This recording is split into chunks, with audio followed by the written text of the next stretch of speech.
Hello and welcome to webinar 7 of the Imagination Wednesday series. In this webinar, we're going to look at dreams as a facet of imagination. This is the fourth and final facet of imagination as I describe in the Imagination Dilemma book. For those who are watching for the first time, my name is Lydia. I'm a social scientist, a national security professional, a systems thinker, and a technology strategist.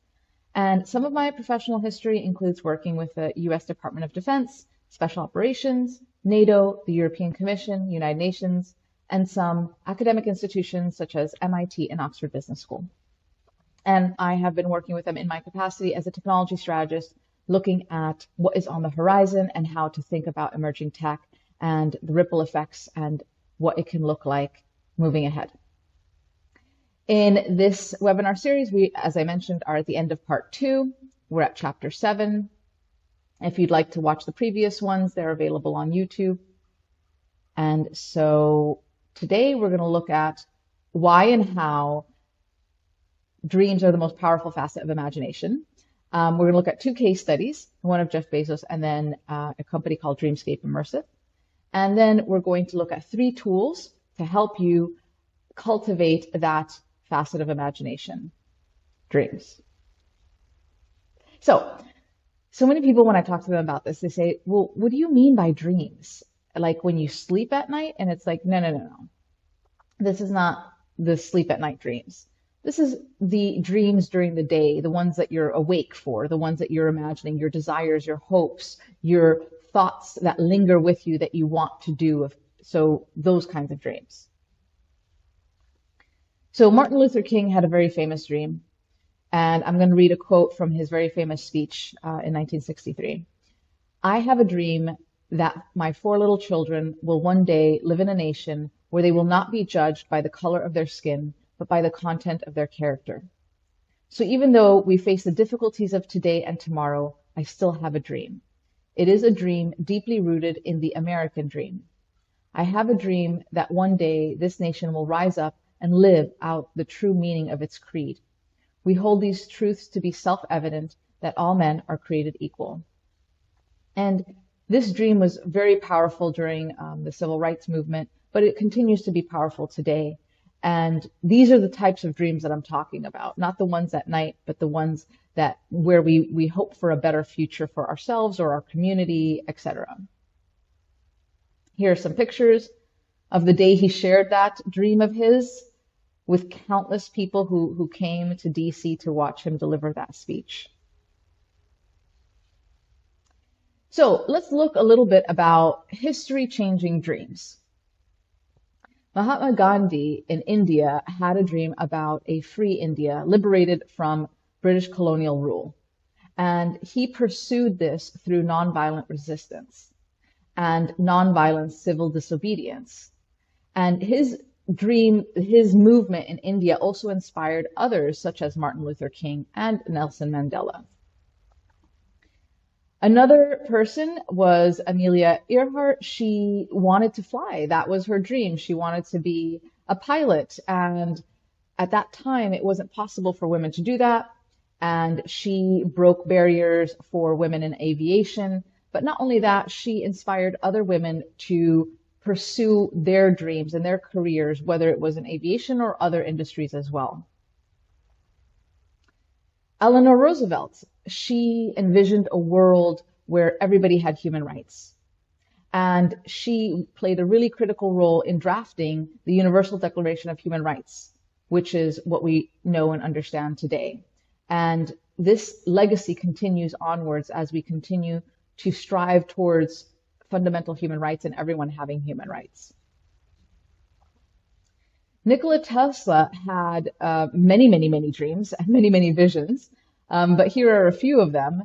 He believed that there should be free energy, and he experimented with renewable energy, and his experiments back then is what laid the groundwork for the energy distribution innovations that we have today with renewables. And he also worked on wireless power transmission and the idea that you would have power kind of without cables, basically. And that work that he's done continues to inspire research today. And he also envisioned interplanetary communication with radio waves. And so, yeah, so communicating with other planets. And that work of his and that vision he had laid the foundation for modern telecommunications technologies, such as radio and satellite communications that we use today. So people's dreams and visions for a different reality continue to help others in the future and create new ways of seeing our world. And that's very, very powerful as a form of imagination. So let's look at some Defiant Dreams case studies. When I was doing research for this book, one of the people I reached out to was Kristina Karlsson. She is known as an astronaut wrangler. True story.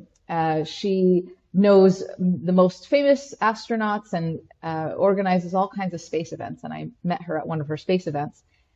And so when I was doing the research for the book, I reached out to her and said, you work with some of the most imaginative people, and people who work in space by default need to be very imaginative to think about space travel and space colonies and all of that. And I said, what are your thoughts about imagination?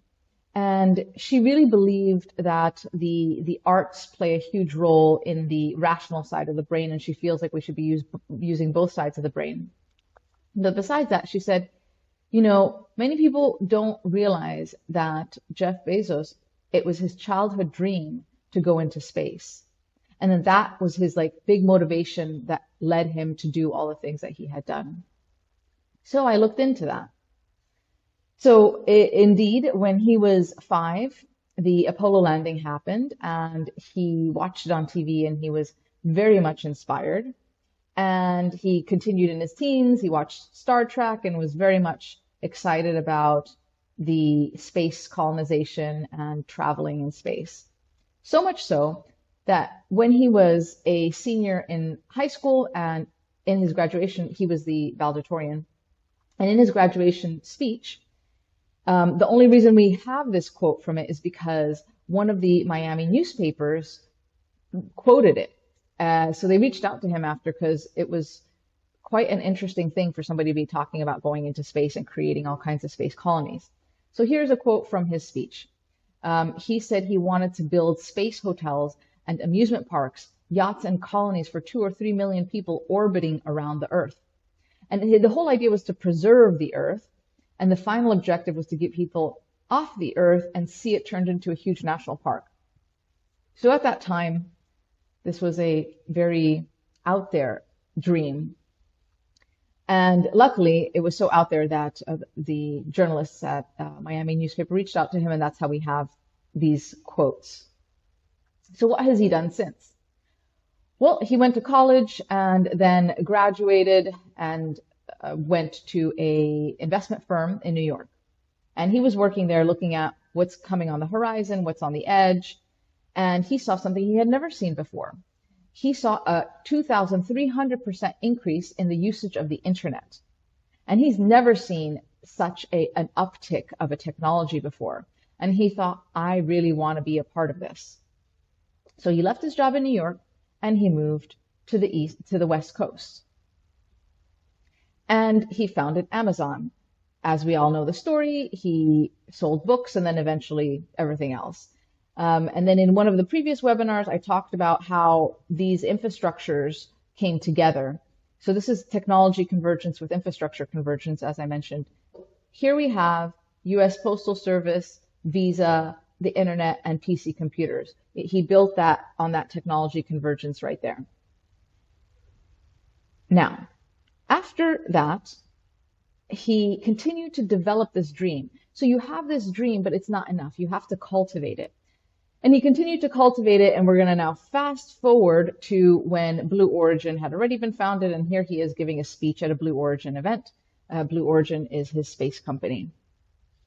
And he's showing here a picture of a O'Neill cylinder, which is this idea he had in high school, which he took from O'Neill, inspired by O'Neill, which is cylinders that would be orbiting space. And here's a kind of design of what it could look like. Basically, the temperature would be whatever you wanted it. You could control the temperature. And you would be having the exact atmosphere that you want, and you'd be orbiting around Earth. Here's another up-close picture of what it could look like.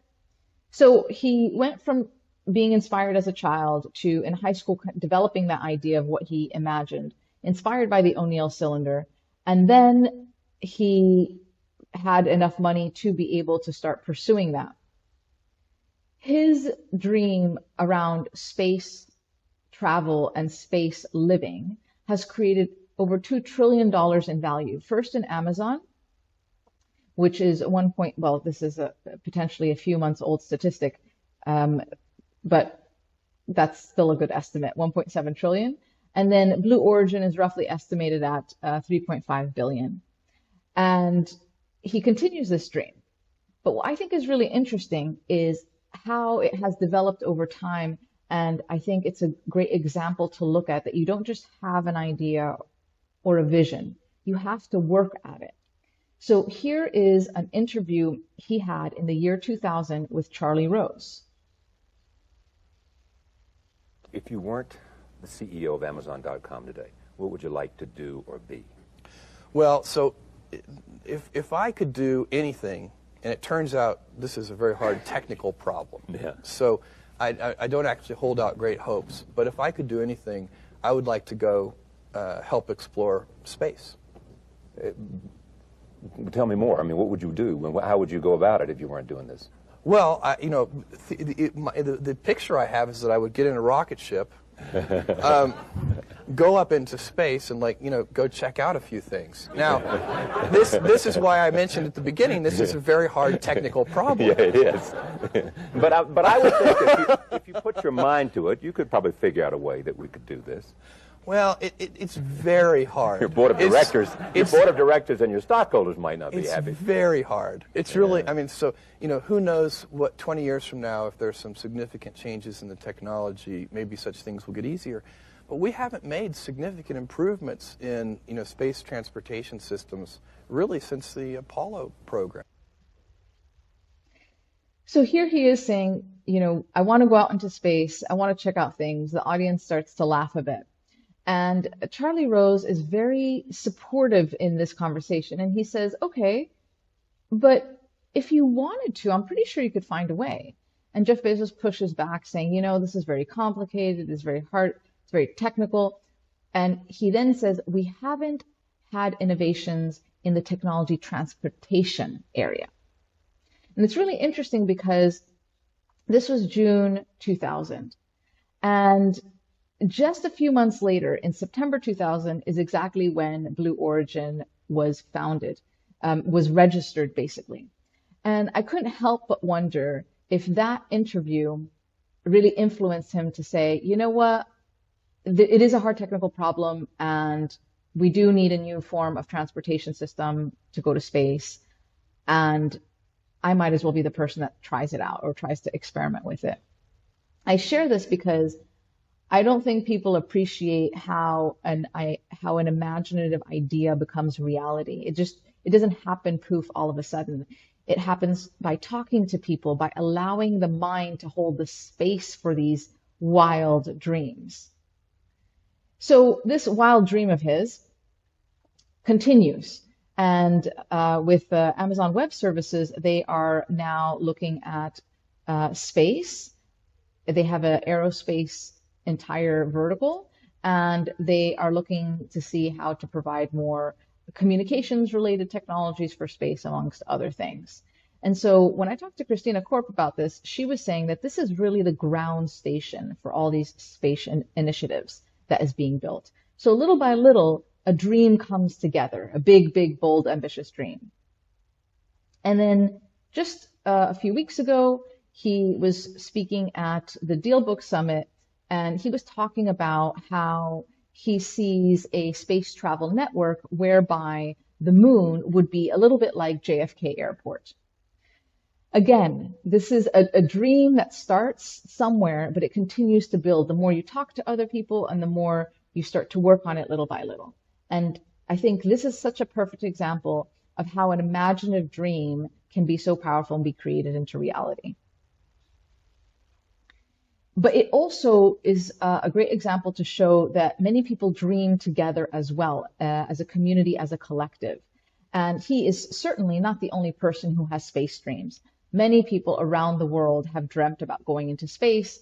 And I wanted to share this example because it's a great one to show how all the other infrastructures also coming together. Here's an example of Nokia and NASA who are collaborating to bring 4G into space.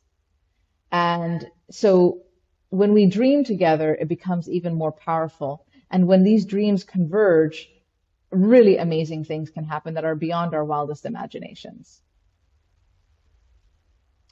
So now let's go to the second example. The second case study here for the dreams facet of imagination is Dreamscape, the company. It's also called Dreamscape Immersive. So Dreamscape, their value proposition, they use the most advanced virtual reality technologies to create an entirely new form of mainstream location-based entertainment. So location-based means wherever it is you are physically, that's where your entertainment comes to you. So I'm going to explain what it is they do. This is in Dubai. They have a few places around the world, less than a handful. And I got a chance to experience, I was aware of them and really wanted to experience this immersive, interactive, virtual reality entertainment. And so here is the one I went to in Dubai. I had a few options to choose from. We have here the Curse of the Lost Pearl, the Blue, and Alien Zoo. And I really wanted to get the most bang for my buck in terms of interactive experience. And I was told the Curse of the Lost Pearl is the one to go with because you take the form of like an Indiana Jones, basically, and you are physically trying to find this lost pearl. So you first go into this room where you get yourself set up. You've got the backpack, the headset, and then you have to put sensors on your hands and your feet. So I'll show you, then you go into this room after you're all geared up. And you begin where you see those feet stickers on the floor. And then that's where your journey begins. And it will not go anywhere outside of that box perimeter. So if you can see here, these are the sensors I was talking about. You see the hands, the feet, and your backpacks. Because when you are immersed in the environment, you're able to see your hands move digitally. And then your colleagues or whoever is with you in that environment is also able to see you move as well. So here are the options as I mentioned. I did the one in the middle, and basically you fall into this temple. And when I say fall, you do feel like you're falling because the ground below shakes a bit. And it's a very interesting sensation the way they've done it fully immersive. So I had a chance to talk to one of the co-founders of the company, and he said when they were ideating how they wanted to bring this together, because it was several different expertise that came together to create this company.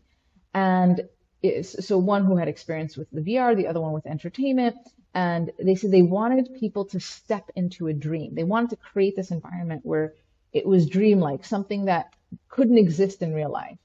And Ronald is very particular about this when it comes to virtual reality. He believes that we should never recreate something that you could do in the real world. We should always use virtual reality to recreate something that's impossible in the real world and enjoy in the real world what we can in the real world. So let's first of all go back in history and take a look at entertainment. Technology entertainment. Of course, there were, operas and plays and all of that, but let's just fast forward to the moment where we had screens.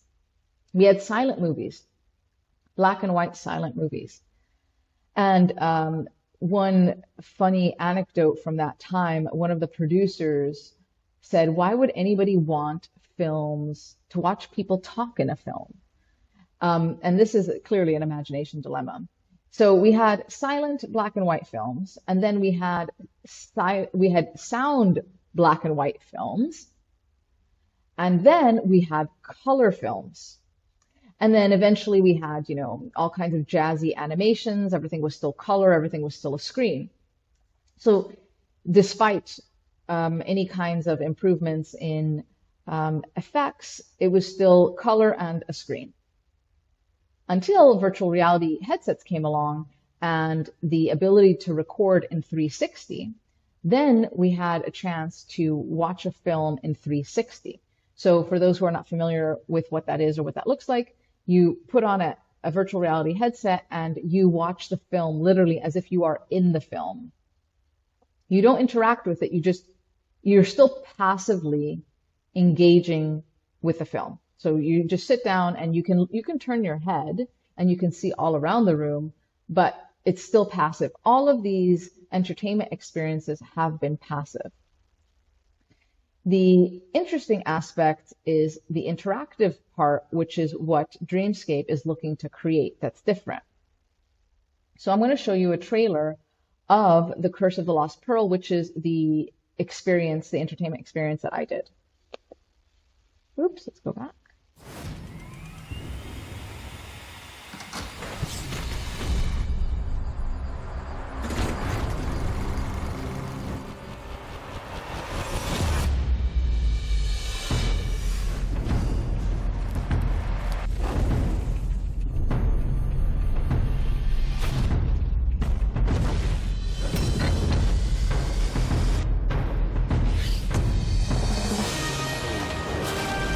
Curse of the Lost Pearl, a magic projector adventure, only at Dreamscape.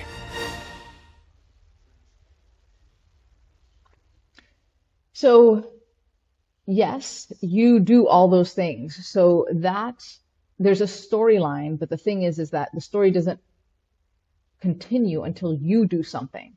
So it can't progress.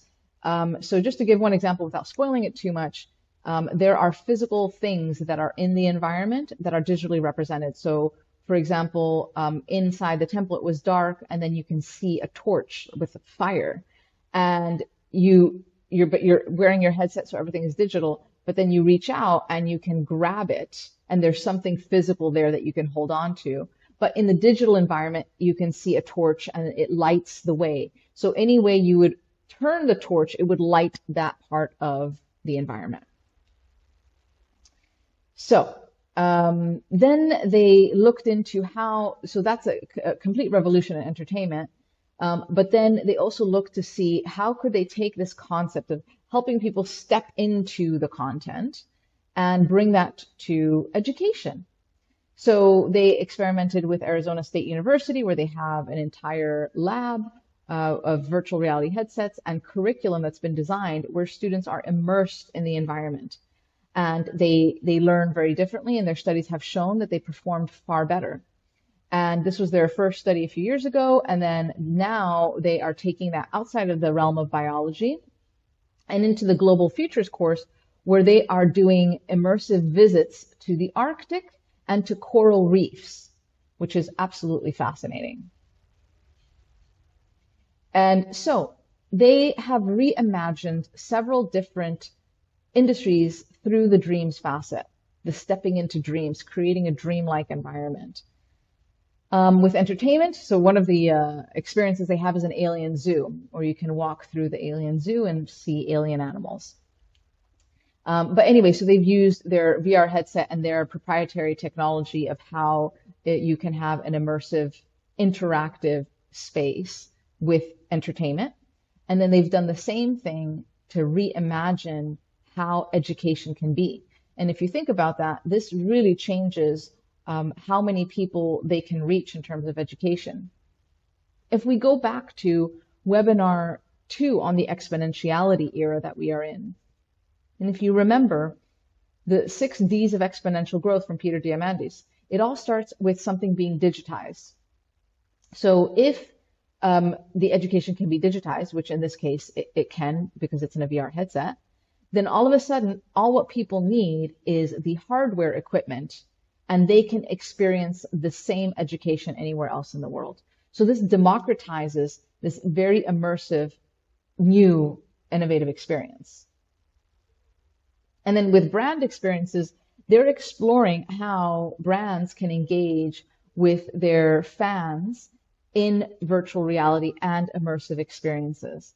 And this is one they've done with a Swiss watch company, and it's called the Clockwork Forest, where people enter inside a clock and they ride on little bugs and they experience a world that Swiss watch company has created for them. So it's a different way to engage with a brand as well. And they're looking into many other potential experiences where they're reimagining this immersive and location-based kind of stepping into content, stepping into dreams, stepping into an experience. So if I had to then say, what are they in the business of doing? I think they're in the business of creating compelling, immersive, interactive environments that cannot exist in the real world. Great. So we've done our 2 case studies. Let's look at the toolkit to dream in terms of building your imagination facet of dreams. I have 3.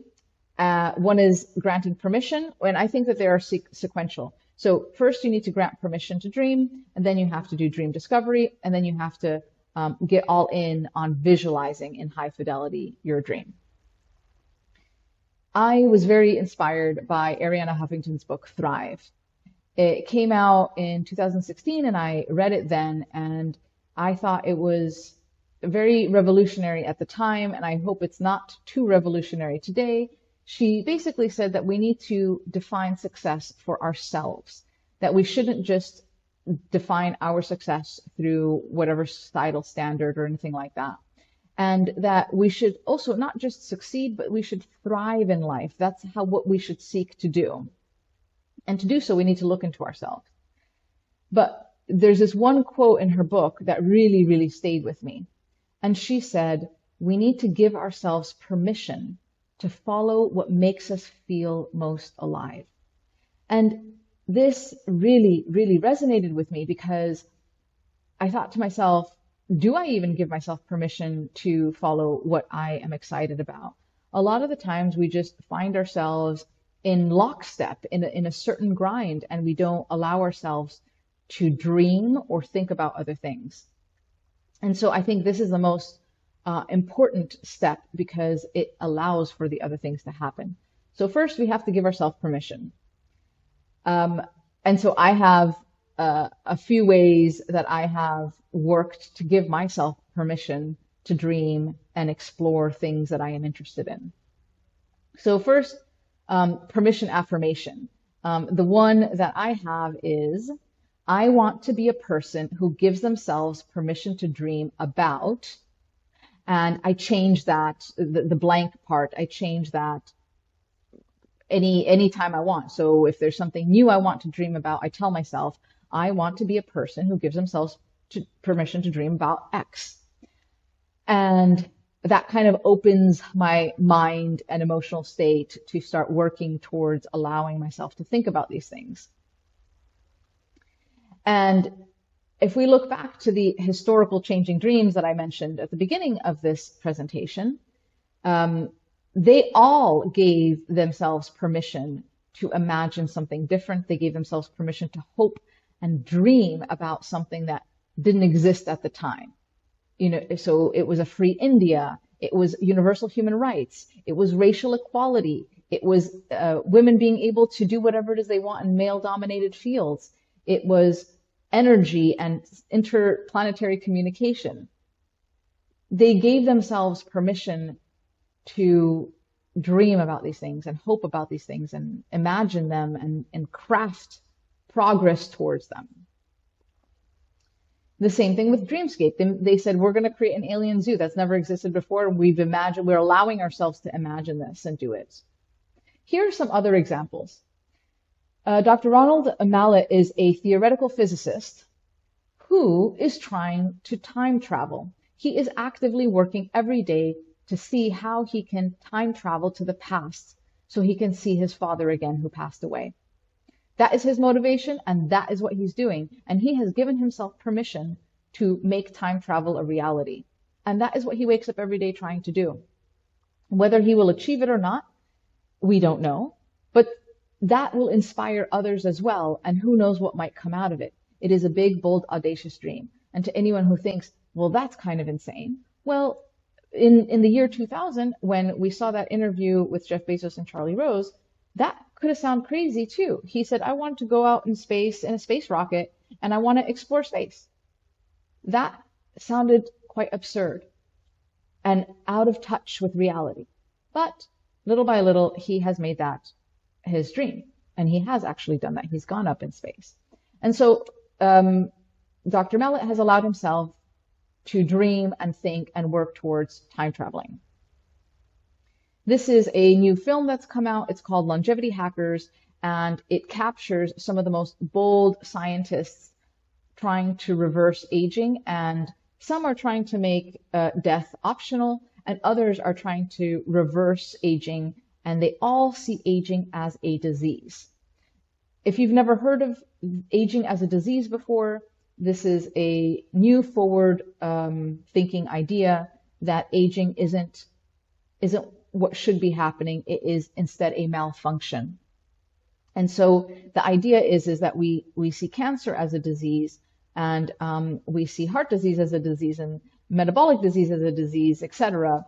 However, we don't see aging as a disease, but aging is the all-cause factor of all other diseases. And so longevity scientists are working to cure aging, literally, and they are making huge strides in reversing cellular aging.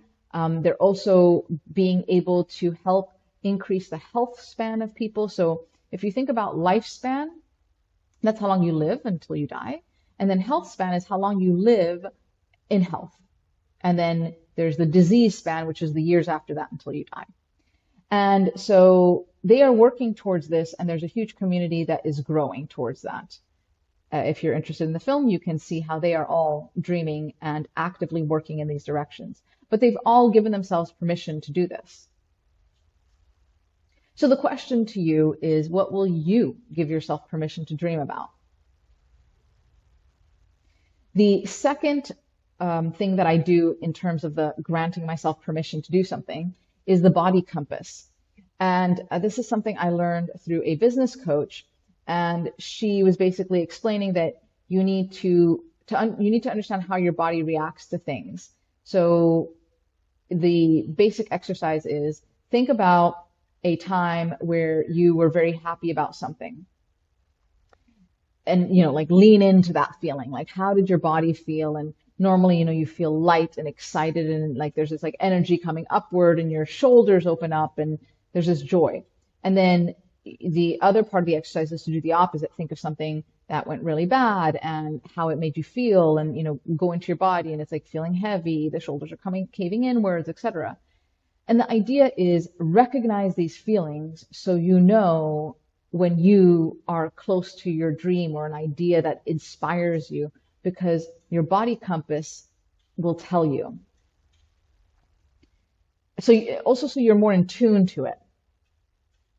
And then, so in webinar 6, we talked about the humanity facet of imagination, and one of the tools was compassion, common humanity, active listening, and kindness.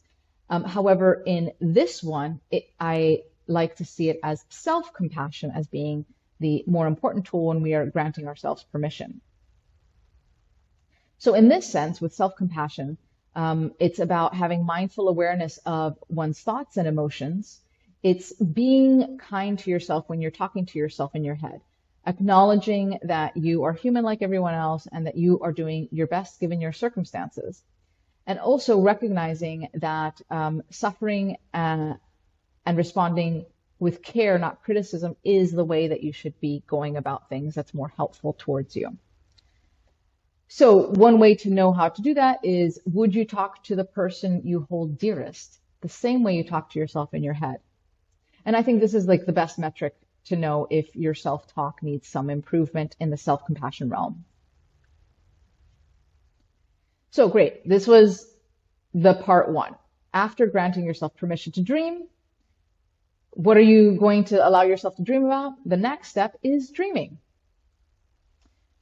So I use 2 questions primarily for my dream discovery and thinking. And so the first one I ask at the beginning of the year. And I say, if this was my last year alive, what would I want to have done before the end of it?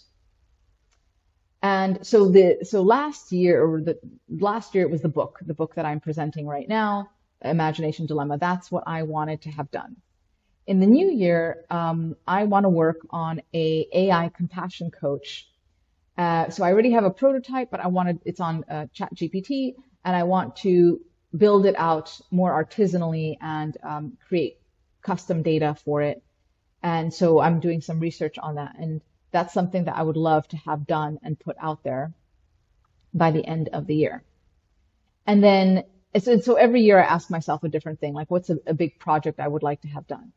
And then the other question I have that I ask myself, and this is, I perhaps ask myself this once a month or every couple months or so, it is, if I had all the money in the world and all my needs were taken care of, what would I be doing with my life? In essence, what problems would I want to solve? Where would I direct my energy and attention towards? And I really love this question, which is why I ask it often during the year, because I feel that it helps align my current life with my current aspirational life. And the reason I say current aspirational life is because our ideas of what we would want and want to do and what draws us can change over time. And that's normal. It's part of our evolution, and which is why I ask this question quite often. It also can inspire action because sometimes we think, oh, well, I don't have all these things. And just like in that interview with Jeff Bezos and Charlie Rose, he said to him, well, I'm sure you could figure out something. And I think that question was very provocative to him. And it's provocative to anyone who says, oh, I would love to do this, but I couldn't. And then if someone told you, well, I'm sure you could figure out a way, that would force you to think of a way. And all of a sudden you might say, well, I might be able to, I could do this, I could do that. And so I think it could inspire action. And I also think that it creates the space to think about the things that you care about the most or that you're drawn towards the most. And when you do that and you start to talk about that with other people, I think that can be very powerful as well, because it allows your mind to explore this idea more and more. So for me right now, my current aspiration, if I had all the money in the world and all my needs were taken care of, something I really think about a lot, I keep answering this question the same way, is I'd like to build a consortium of tech companies that have tools to rebuild communities after a climate disaster and help make it easier for governments to find the technologies they need to rebuild. I'm particularly interested in climate displaced people and those who've lost their homes, et cetera, due to a climate disaster and what they need to do to get back on track. And so this is something I think about, and so I'm starting to talk to people about it and get their ideas. And it helps me dream a little bit more about this idea because it requires a lot of thinking to put all the ideas together. Now, these are just kind of two ways that I do it. But if you wanted to get very serious about dream discovery, Kristina Karlsson's book, Your Dream Life Starts Here, is the book to go to. And I love this quote of hers: every human development begins as someone's dream. And if you remember the examples I gave, the historical dream examples, the history-changing dreams, these were people's dreams, and they have changed our realities for the better. And so, and your dream can too. So in webinar 4, we talked about having a values inventory. This was around identity, the identity facet of imagination. And this is one of many exercises in her book. And we talked about this, creating a values list and why they're important to you. However, her book has far more things if you want to get very serious about dream discovery. So it's got 24 chapters with multiple steps in each one. It could take a year or more to complete. And it's got a disciplined structure. You have to put pen to paper, literally. You audit your ideas, your purpose. You imagine the future and what you would regret in the future had you not done today. So you imagine your older self. And these are really great exercises. You write quotes that inspire you to keep you going. And then you don't stop there. You have a dream and you say, great, well, what's stopping me from that dream? So you really have to identify what are the barriers to those dreams and start talking to others and try to prioritize making these dreams a reality. So in essence, this is around dream goal identification. And this is really important. So you take the dream and you convert it into a goal. And so I really think that her book is like the dream gym, basically, if you want to get hardcore about your dreams. And then so if we've granted ourselves permission, and then now we understand how to do dream goals. And then after that, it's like, great, well, now we need to realize these dreams and accomplish them. So for that, visualization is pretty important. My kind of process on this is I think a lot, try to make sense of things. I do research. I organize these ideas. I have conversations with people because there is so much value in talking to other people about it, verbalizing it and hearing somebody else's reaction and then having to respond to it. It's faster to visualize when you do it that way because you can start to see different things you hadn't thought of before, and the picture, let's say, becomes more high definition. And then create a narrative storytelling plan. So what's my narrative and what is the plan? What is my story arc of this plan? How am I going about it? I came across George Mumford, who is a mindfulness coach for high-performing athletes. And he is just so fascinating. And he talks about the importance of mindfulness, observation, and self-awareness. And when it comes to visualization, these things are so important, not just for athletes, but for everyone. And in terms of mindfulness, one of the things George Mumford was quoting was Mahatma Gandhi, who is one of the history-changing dreams he had, we talked about earlier in this presentation. He said, your beliefs become your thoughts. Your thoughts become your words. Your words become your actions. Your actions become your habits. Your habits become your values, and your values become your destiny. And it is just so powerful to see it this way, to see this beautiful kind of lineage of thoughts that connect. And so George Mumford brought up this quote and talked about the importance of mindfulness and why mindfulness is key. Here's a picture I took from a presentation he gave that I attended. And his key message, which really resonated with me, was that we are all masterpieces waiting to be uncovered. And he compared us to Michelangelo's Da Vinci. And he said, we already have the masterpiece. He said, but it's just a matter of whether or not we can access it. And he explains that it's an inside job, so it's not something to be acquired, it's something to be discovered.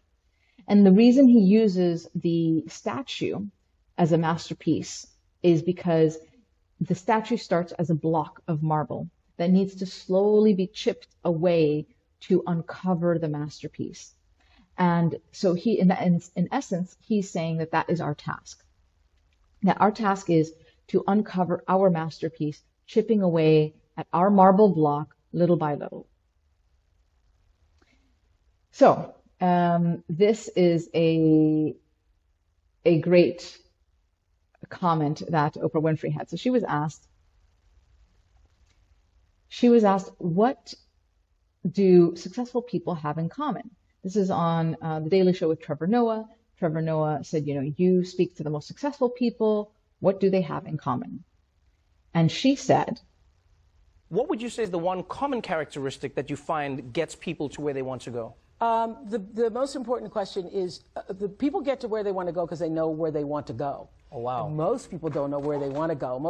A lot of people are going and being driven by what they think they should do, right, what other people say they should do, what they have carried in their mind for a long time they should do. But the most important question you can ever ask yourself is, what do I really want? Wow. And the answer to that, once you can establish for yourself what the answer to that is, and have everything you do, every choice you make, move you in the direction of what you say your vision is. Right. Yeah.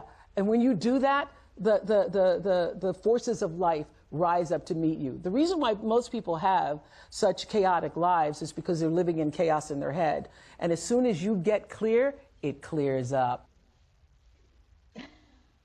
That is very much powerful advice there. And I think that this is something, when you think about dreams, as a facet of imagination, like Oprah Winfrey said, you need to get clear about what it is you want to dream. And so that is why you need to identify the goals, work on them, look at the barriers to them, break it down, etc., and get towards that dream, get towards imagining.